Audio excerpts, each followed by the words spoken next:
Bom, vamos partir aqui. Eu acho que a gente pode falar da atualização da estratégia que a gente vai fazer para a carteira, certo? A gente já tinha falado vários vídeos que a gente ia estar, quando a gente superasse o indicador de fundo do Covid, foi o 13 aqui, que a gente estaria sendo mais agressivo na questão dos aportes. A gente mudaria os aportes para fazer duplos agora, né? Em vez da gente investir R$100 por semana, investir 200, né? Eu me arrisco a dizer que quando você trouxe esse indicador, a gente deu uma olhada nele aí no vídeo, eu vi o 13 e falei, mano, quando bater abaixo de 13, nós vamos aportar em dobro. Aí ficou a brincadeira, tá ligado? Depois a gente lembrando sempre. E hoje estamos aí, abaixo do 13. Eu acho que se não foi no primeiro vídeo, com certeza foi no sequente ali, foi tipo o próximo, tá ligado? Então, alternativamente a essa possibilidade da gente fazer o aporte duplo, é que como a gente trabalha com aportes pequenos para ser só uma referência pro canal no caso, a gente consegue simplesmente dobrar a questão dos aportes, né? Mas, se você não pode dobrar a questão dos aportes, você pode ajustar a estratégia de outra forma para que ela se torne um pouco mais agressiva nesse momento e você aproveite essa oportunidade de possível fundo de uma forma mais eficiente. Então, alinhado com esse aporte duplo que a gente vai fazer a partir de agora, a gente decidiu reduzir gradativamente, mês a mês, enquanto o indicador permanecer nessas mínimas, né, abaixo do 13, 15 aqui que seja, a gente vai diminuir a nossa porção de caixa. Porque, historicamente, quando a gente olha o período de bear market, a gente pode ver que o último período que aconteceu aqui, esse fundo majoritário que a gente atingiu, durou cerca de 5 meses. Então, se alguém executando a nossa estratégia neste período, quando atingiu o indicador aqui, ó, a mínima de 4, quando atingiu a mínima de 4, ou que seja a mínima de próximo dos 13, ó, por exemplo, ele tivesse 15, começado, ele tivesse começado a fazer uma redução do caixa dele, gradativa, ele teria mais ou menos zerado todo o caixa dele no final da queda e estaria com todo o caixa aportado para pegar a bull run do Bitcoin, tá ligado? Então é mais ou menos essa estratégia que a gente vai estar adotando. A gente vai descer... Quantos por cento era? 7% ao mês. Isso. Contando junho como mês, né? Isso. Atualmente, quantos por cento a gente tinha de caixa? A gente tinha 33,5% do nosso dinheiro em caixa e a gente vai cair para 26,5%. Isso. Aí os 7% eu distribuí equivalente no resto. Que é uma conta bem simples, eu acabei de aprender a fazer, gente. Quem quiser, chama no Insta que eu ensino. Ó, manda mensagem lá. Manda lá. Gostou, né, Diego? Boa calma.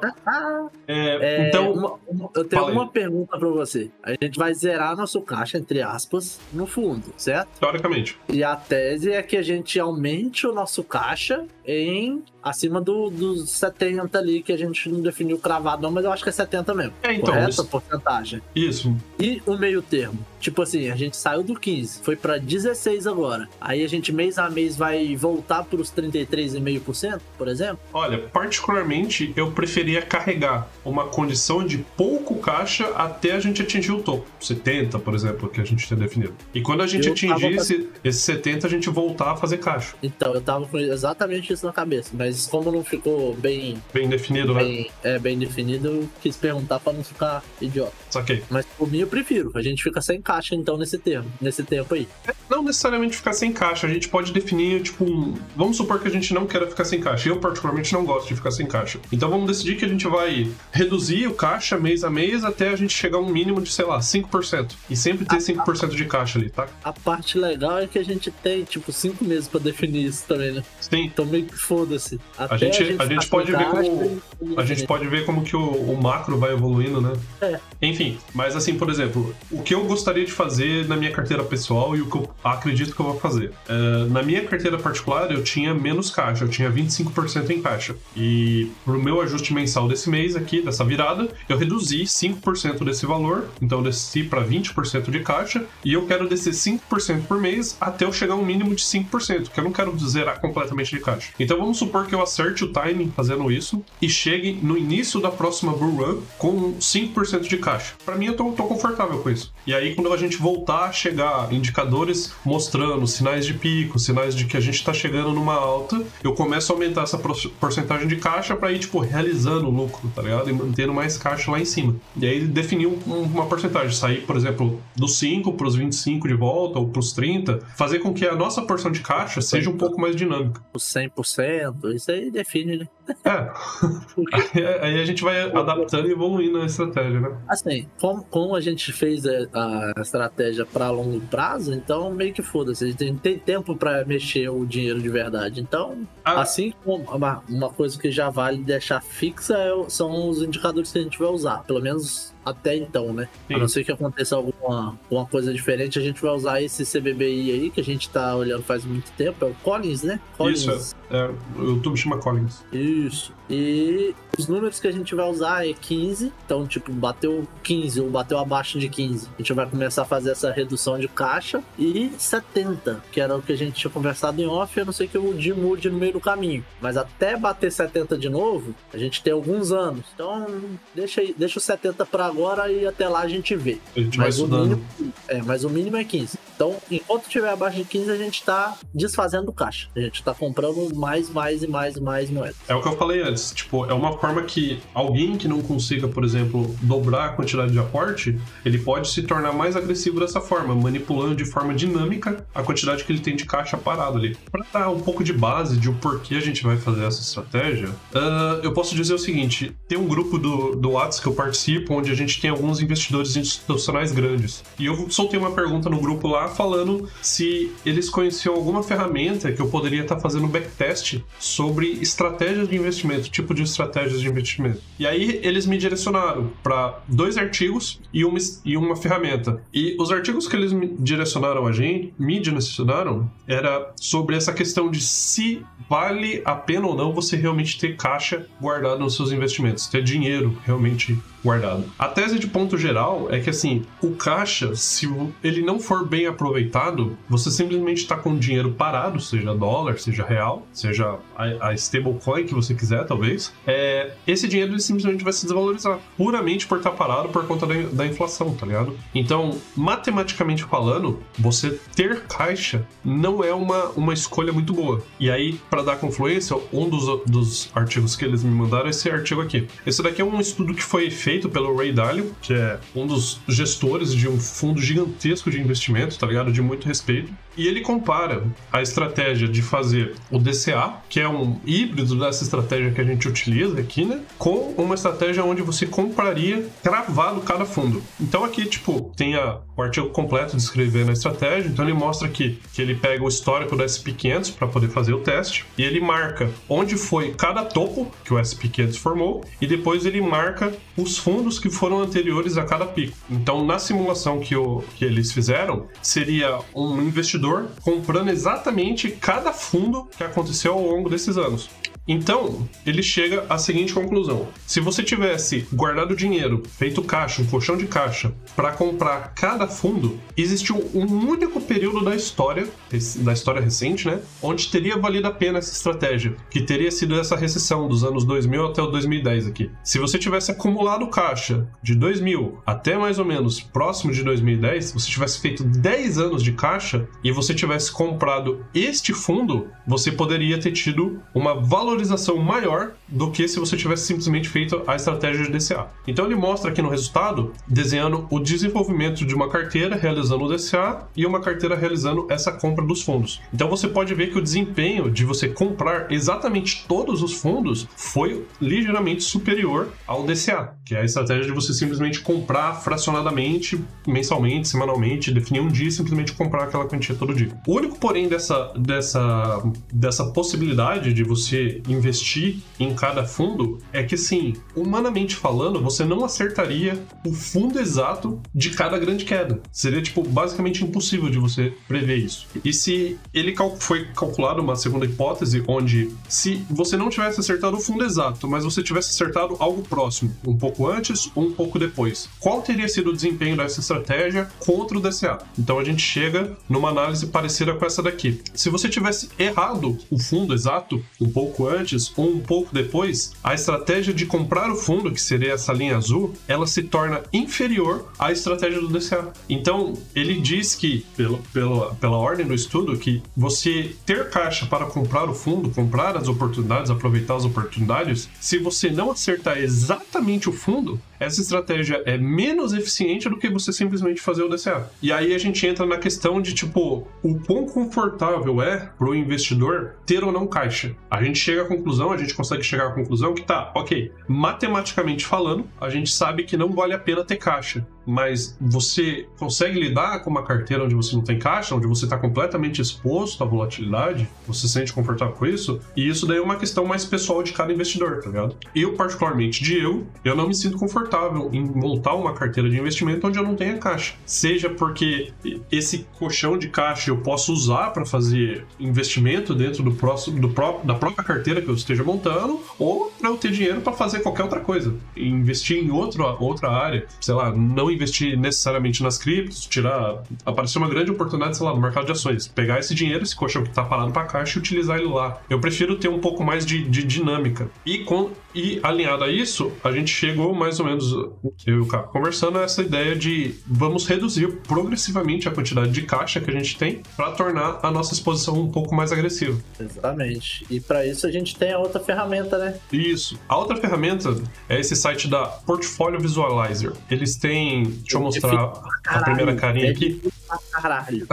Eles têm várias ferramentas que você pode estar utilizando para fazer vários tipos de backtests, tá ligado? Várias simulações. Então, no caso aqui, a simulação que eu já deixei alinhada pronta pro vídeo é mais ou menos a ideia de raciocínio que eu fui trabalhando ao longo do fim de semana passado inteiro. Cara, eu fiz várias possibilidades, várias simulações e quase todas apontavam para o mesmo resultado. Então, aqui, eu consigo simular uma estratégia simples de balanceamento de carteira. O problema dessa ferramenta específica é que, se tratando do mercado cripto, ela não tem todas as moedas disponíveis, por exemplo. Então, na nossa carteira, a gente tem a BNB, só que o ticker da BNB ele não consegue puxar, nem da Chainlink, essas várias moedas ele não consegue puxar. Então, essas daqui foi as que eu consegui mapear, que ele puxa, e ele puxa XRP. Então, eu gostei de colocar XRP na nossa simulação pra gente ter uma moeda que não performou tão bem, tá ligado? Sei lá, tentar trazer a simulação um pouco mais, o backtest, né, um pouco mais realista. Vamos supor que a gente não acertou só moedas que subiram. E aqui, nessa parte, você consegue definir as porcentagens de carteira que você vai estar trabalhando. Diga-se de passagem, você ainda tem a opção de fazer alguns rebalanceamentos. Aqui, como ela é uma ferramenta mais voltada para o mercado tradicional, o período mais curto que, teoricamente, o mercado tradicional trabalha é com o rebalanceamento mensal. Mas não é o período que a gente trabalha. A gente trabalha com rebalanceamento semanal dentro do mercado cripto. Da nossa carteira, né, no caso. Então, e ainda é um tempo longo, né? Tipo, ainda a gente perde bastante movimento aí.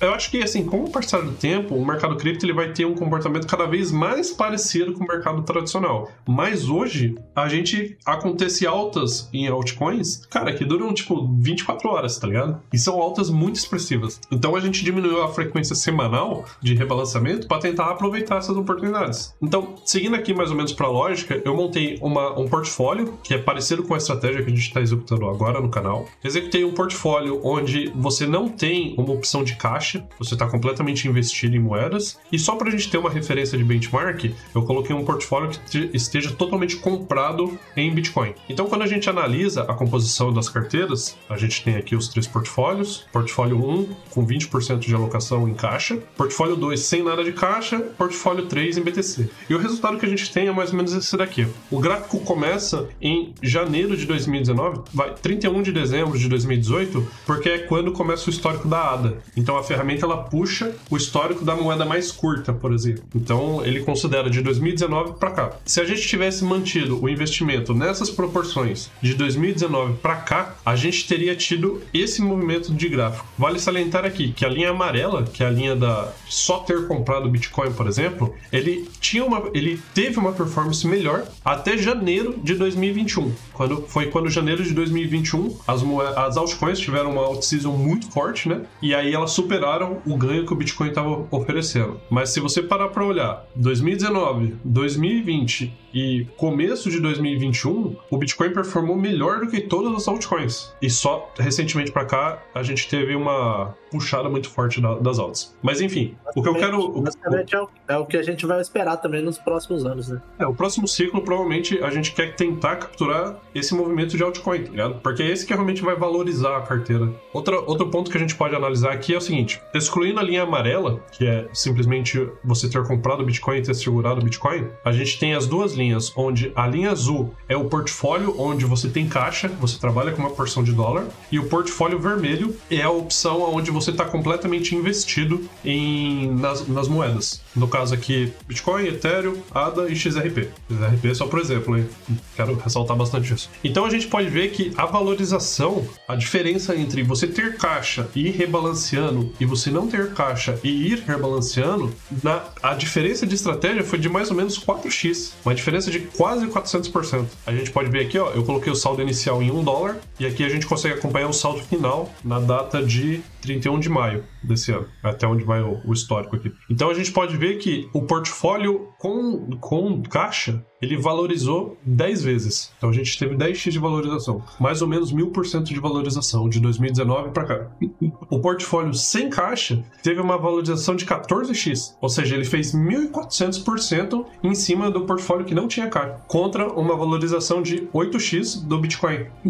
Então o Bitcoin valorizou cerca de 800%, enquanto uma carteira diversificada com alts, fazendo rebalanceamento, teve uma evolução, um ganho de 1400% no melhor cenário. Isso considerando que você tem a XRP, que é uma moeda que tipo, não performou tão bem dentre as outras três, tá ligado? E essa diferença aí entre ter e não ter o USDT na carteira, na nossa carteira significaria em torno de R$10 mil. Essa brincadeira aí de 400%. Então, tipo, isso daqui a gente tá analisando numa janela de curto prazo, de 2019 para cá, tá ligado? Se você exponencializa isso para um tempo maior, a diferença tende a ser cada vez mais bruta. Então, fica esse questionamento, essa curiosidade para quem tá assistindo a gente, de buscar estudar e buscar os seus próprios conhecimentos de como lidar com essas informações. Se você concorda ou não com esse tipo de afirmação. O problema é seu, né? Se você concorda ou não, o problema é seu. Responsabilidade é sua, você que sabe como você vai gerir. Pra nós aqui do canal... Eu queria trazer um ponto interessante aqui do como esse site traz pra gente uma visão social, porque o azul é a porção que você tem 25% do seu caixa apostando 20%. no estado, né? 20%. Não, 20%. 20%, do seu caixa você tá apostando no estado, representa os democratas, né? Por azul e tal. E a mesma coisa, o vermelho, onde você tira o estado da equação, são os republicanos. Parte mais fora estado e tudo mais. Só isso que eu queria. O site eu acho que é construído pra isso já. Já sei onde você quer chegar com essa análise aí. Outra coisa que você precisa ter em mente é assim, por essa ferramenta a gente ainda consegue avaliar a questão do drawdown da carteira, o quanto a carteira se desvalorizou do topo. E a gente pode ver aqui que apesar do portfólio que mais se valorizou ter sido o portfólio sem caixa, ele também é o que sofre a maior queda. Ele sofreu aqui quase 10% a mais de queda em relação às outras estratégias. Você ter caixa ou você ter simplesmente só comprado Bitcoin. Então... Isso é reflexo do movimento, da volatilidade em si, né? Tipo, você tá mais exposto à volatilidade das altas, então... Sim, completamente exposto, mais, né? Ganha mais e perde mais também. Então, se você tem, sei lá, a minha visão, né? Se você tem problema com volatilidade ainda, se você é recente no mercado cripto, você ter uma porção de caixa torna a sua carteira muito mais estável. Você tem que ter ciência que você também está limitando seus lucros ao fazer isso, mas a sua estabilidade é muito maior. É mais ou menos o que cai na ideia do que a gente comentou agora, do que o Augusto falou. Uma coisa é você executar essa estratégia aqui com, tipo, $1.000, tá ligado? Outra coisa é você ver um drawdown de 10% de, tipo, $100 milhões, saca? É uma coisa completamente diferente. Dá pra fazer um paralelo com o objetivo da nossa carteira, né? Nossa carteira sempre foi mirando no pessoal que queria começar a investir e tudo mais, não tinha tempo. Então você não vai falar, pô, o cara que já não tem tempo pra acompanhar tanto a volatilidade, fazer tudo o movimento certinho, ele procura ter o dólar na carteira, nem que seja aqueles porcentagens, aqueles 5% vagabundo do dia lá, pra dar um pouquinho de segurança que seja, tá ligado?